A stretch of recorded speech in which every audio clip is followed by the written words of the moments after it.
Welcome to the Configure Price Quote podcast. My name is Frank Sohn and I'm the founder of No CPQ Consulting.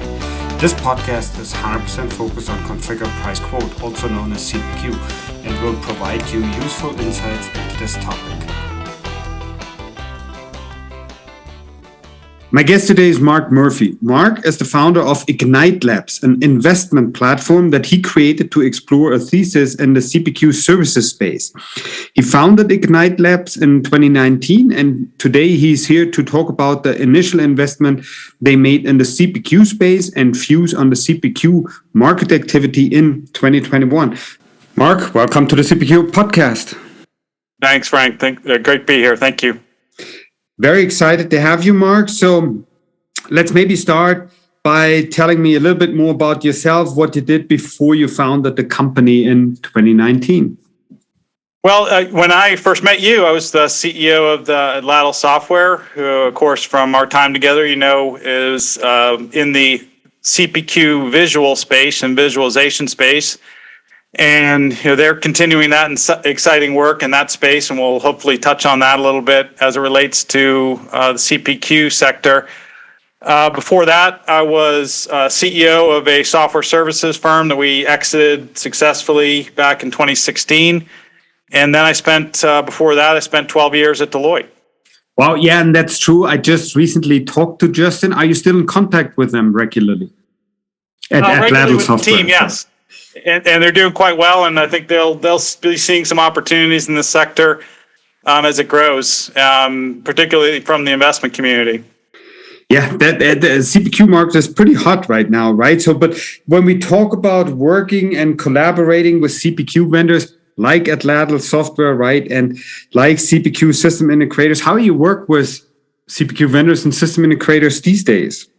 Well, as it relates to our investment in Pierce, Washington, we really saw an opportunity that we explored through this thesis that the CPQ space, because of its complexities, because of its need for kind of a deep technical understanding, there was really a subset of vendors in the systems integration services space that really had the technical capability and depth to focus on the CPQ space. So, we really applied that thesis and that thought to our investment in Pierce, Washington, and then gone out and worked with our leading CPQ vendors to help them deploy this complex software into the sector that's really expanding quite significantly in the past 2 years. So, I think there should be a lot of excitement around the CPQ space and what's going on, both from an investor community, a vendor community, and this surrounding ecosystem of new technologies that are coming into the space. There absolutely is, Marc, no question about it. But going back to Pierce, Washington, anyone who's not familiar with the company, can you tell us in 2-3 sentences what the company does, where they are located, and where they expect to go going forward? Yeah, Pierce, Washington's a CPQ-focused and quote-to-cash systems integration firm. So they provide a full range of quote-to-cash services focused on the leading vendor ecosystems located in San Francisco with offices in Chicago and London. Excellent. And now, aside from Pierce, Washington, right? So what do you think are the most exciting changes in the quote-to-cash or CPQ space for the last 2 years or so? Especially since the pandemic started, I guess. Well, I think it's an interesting thought that pandemic at a macro level really put an emphasis on supply chain, an emphasis on efficiencies in the manufacturing, sales, and delivery. And if you think about the pressures that pandemic put on that ecosystem, CPQ at its heart is in the core of all that. So, I think we really saw a refocus from the customer side on the importance of CPQ and, an emphasis on, particularly from B2B enterprise manufacturing, on really getting that deployed correctly. So I think for the leading vendors, it's really a time that CPQ has become really core to the back office stack. And what that's led to, I think some really exciting developments on the supporting technology landscape. Of course, what Chris and Godard are doing with Logic is extremely exciting. I think you see we're looking at a small company to partner with out of New York called WorkRails, and they've taken an interesting approach to try to expand CPQ into the professional services space. So you see a lot of innovation around improving CPQ, extending CPQ, and I think a lot of it's driven by the emphasis that pandemics had on the back office and supply chain. Excellent. And by the way, so we just had Steve on the other day, at least by the time when this is published, right? So, and WorkRails is an interesting company as well. But one question I have to ask, especially because of the pandemic, how much more interest do you see in CPQ solutions combined with e-commerce solutions? Well, I think the emphasis of our thesis, and I think if we'll touch on some of the investments that happened in the past 2 years, the integration and the intersection of commerce-based solutions and CPQ is really, I think, at the heart of what energized this entire platform. And you now see the leading vendors weaving these together from a platform perspective.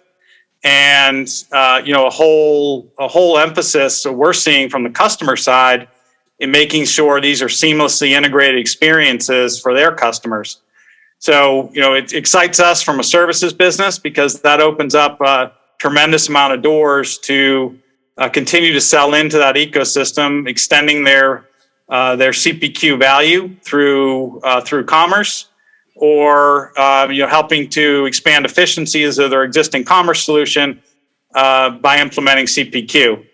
So it's really, I think, accelerated the buyers to think in this total commerce paradigm, and has opened up doors for new companies that are servicing that, but also in our case, increased demand for our services to help weave that all together in a seamless and valuable ecosystem. Absolutely would agree. I think it's a very exciting opportunity for everyone involved. Anyway, before we talk more about that, let me ask you, what do you like to do when you don't work, Marc? Well, for those of us with kids in the school age, that takes a lot of time. Spend a lot of time on the sidelines of lacrosse fields, but also like to do outdoor activities, skiing, camping, and really like to do woodworking. It's one of the few activities that gets your mind completely off of work, and it's very enjoyable for me. Excellent. Just one question: how old are you kids now? 3 daughters, twins that are 7, and an oldest that's 12. So still got a lot of years ahead. Good years, but a lot of years. Yeah, I was about to say, so that will keep you busy for quite some time. So that's good. So you do lots of sports activities then? With all 3 of them, yes. Yeah, excellent. So then let's talk a little bit more about the CPQ market, right? So what makes that interesting for private equity firms and potentially venture capital firms from your perspective? Well, I think what we experienced is, you want to look for technologies that really drive a lot of services. From the view we had is that CPQ is a complex technology, so it does demand a significant amount of services to get it implemented properly. So, from an investment standpoint, these are longer term jobs. They demand a really healthy partnership with the customer. And, the market demand has increased the size of this market. And, we continue to see that grow. So, when you look at long-term sustainable value, some stickiness with the customer due to complexity of the technology, and a longer term, even though they're project-based work, these are traditionally longer term relationships. And then of course the ability to go in and help them with commerce or help them with visual. There's all sorts of things that, once you're engaged with the customer successfully, you can continue to deliver value to that customer. So these tend to be, in the best cases, longer term relationships. So I think there's a tremendous amount of upside from an investor view in getting engaged in marketplaces like this that are growing, that are tremendously sticky, and have good long-term value with the customer base. So it hits on a lot of those elements that we were looking for in our thesis, but I think we'll continue to see venture capital and private equity investment in this marketplace.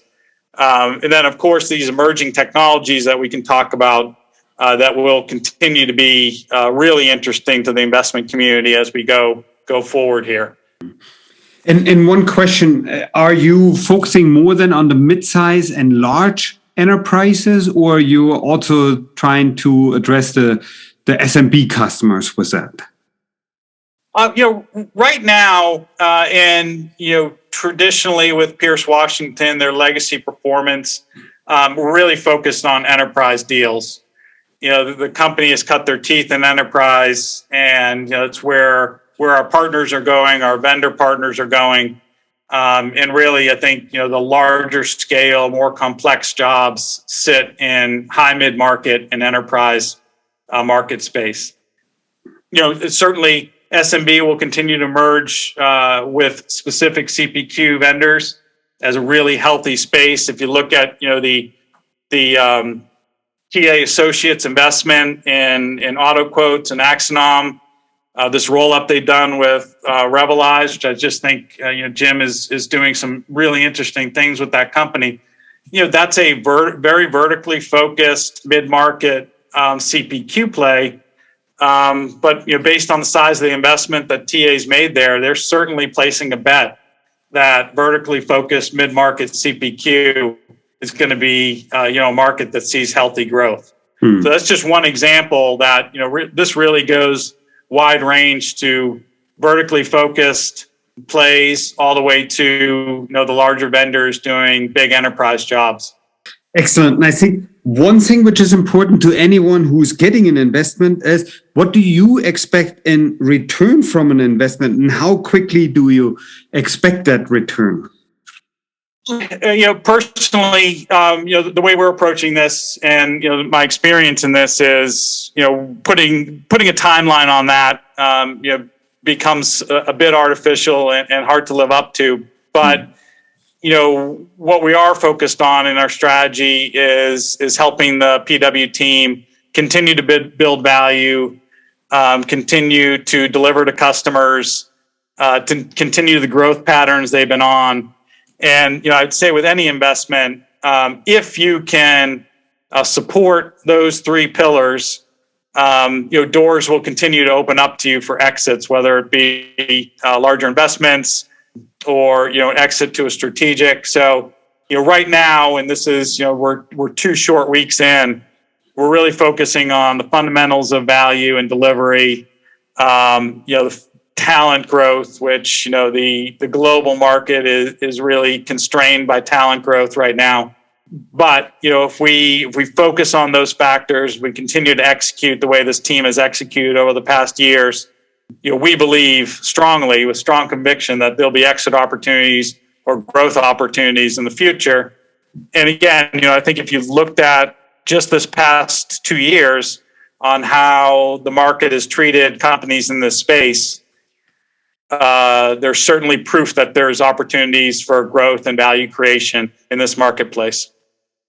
One thing you have to admit, Marc, so you have a unique perspective here, right? So because you were the CEO of Atlatl Software for a while when they still had the CPQ capability, right?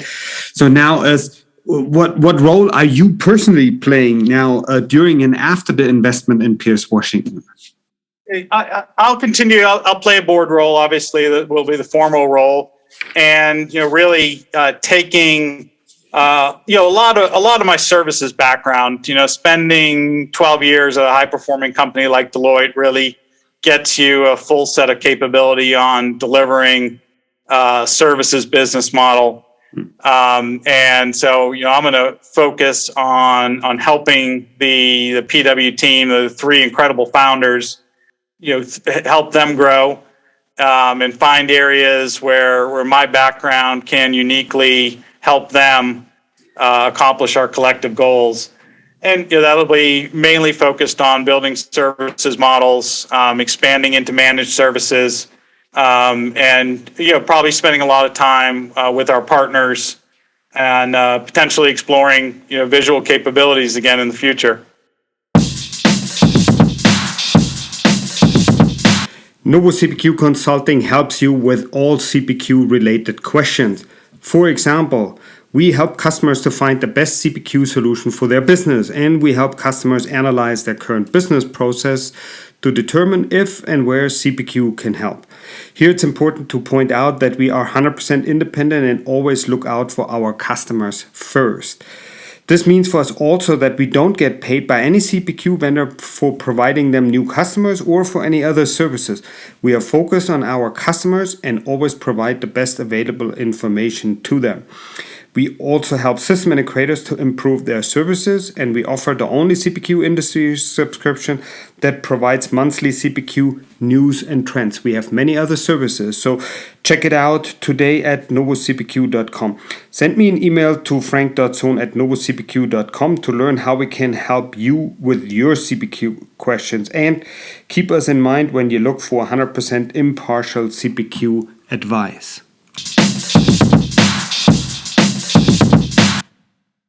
What do good private equity firms need to offer to CPQ vendors or a CPQ system integrator to make them successful? I think that's a great question, Frank. So I certainly all private equity is not created equal, and different firms have different objectives for their investments. We collectively are fortunate to have Kidd & Co, which was our private equity partner, which I just think has been a wonderful partner in this. But taking it up a level, more generic answer is obviously putting growth capital into the business, and that growth capital should be used for accelerating the company into marketplaces, either existing marketplaces or new marketplaces. So you want a private equity partner that's forward thinking and wants to put capital and investment into the business to help grow, and that's, I think, is critical. But a partner that understands the market space they're going into and can add leadership to the existing leadership is absolutely critical. And understanding how to build a board that's supportive of the founders. But also, giving the founders the room they need to execute on the business. I think that's a very important supporting role of a board, is to provide support and but also give them room to grow and execute. And I think again, it's still early, but that's our intended strategy. And we're very excited about this investment and where we can go in the market. But I think from the private equity side, if companies are out looking for a private equity partner, really spend time asking questions about how they view after the transaction supporting the business, because I think these are long relationships, and they're the most fun and most productive when they're good relationships, like anything. And then, right now, before you invested into Pierce Washington, you went through a due diligence process, I assume, right? So tell us a little bit more. What determined how long that due diligence process was? Well, so I've been on both sides of the table on due diligence, and it can range. The timeline is really set, I think, a lot on preparation, and it can be a very lengthy and intrusive process at times. But a lot of it is based on preparation. And as I look at recommendations on any company that is thinking about exiting at any point, or maybe not thinking about it right now, but you probably should need to think about it, is run your business with a view that at some point you will be in a process like due diligence. and be thoughtful of things that will be part of the due diligence process. Be thoughtful about your expenses. Be thoughtful about your contracting, your accounting. How you grow your people. It's all this is part of any due diligence process that's of any significance. Gets deep into how you run your business. And, I think, again, being on both sides of this table, it doesn't get easy. It's very hard to go back and recreate things that need to come out during the process. So, my recommendation is, run your business with this in mind. Run a disciplined business, run a well-documented business, and, be thoughtful and pragmatic about things like expenses and where you make your investments. I think those things, taking those steps at any point of your company, you may think you're too small to think about things like that, but starting early, getting good discipline in place, getting good processes in place, getting good controls in place, all makes this process of due diligence much easier, much less painful, and at times quicker.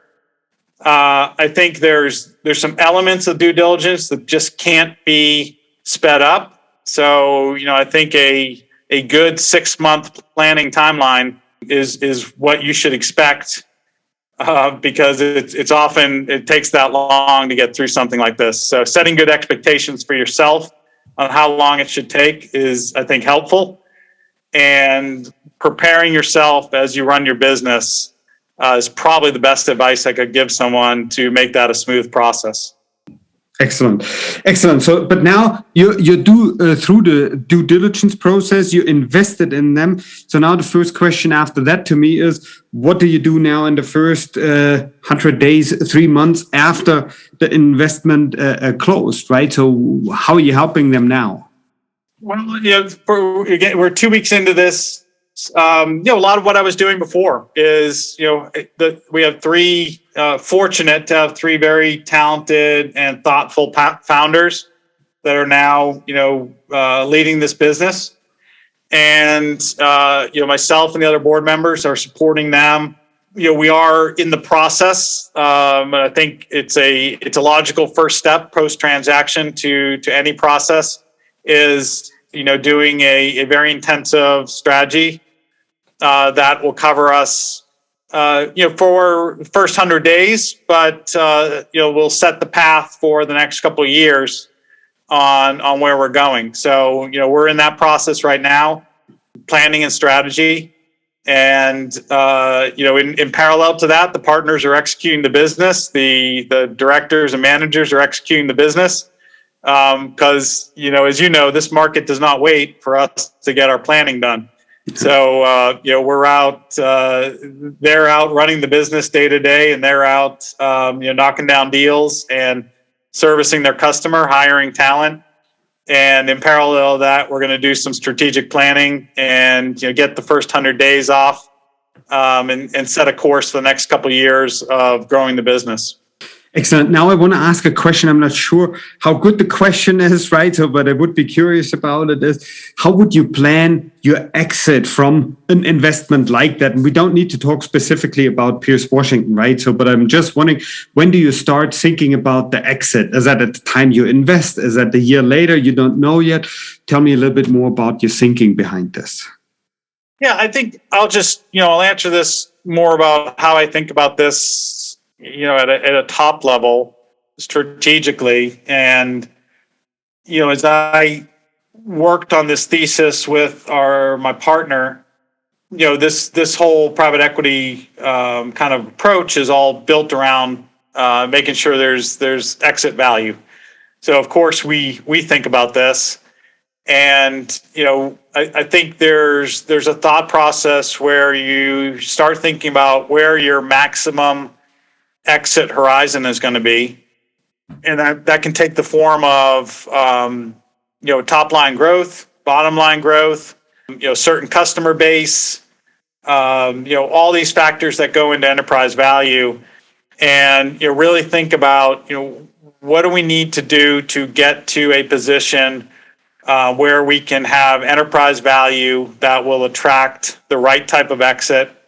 And again, at a macro level, that could be for a company, it could be an IPO, it could be a larger private equity roll up, like the TA Associates a roll up, or a strategic buyer.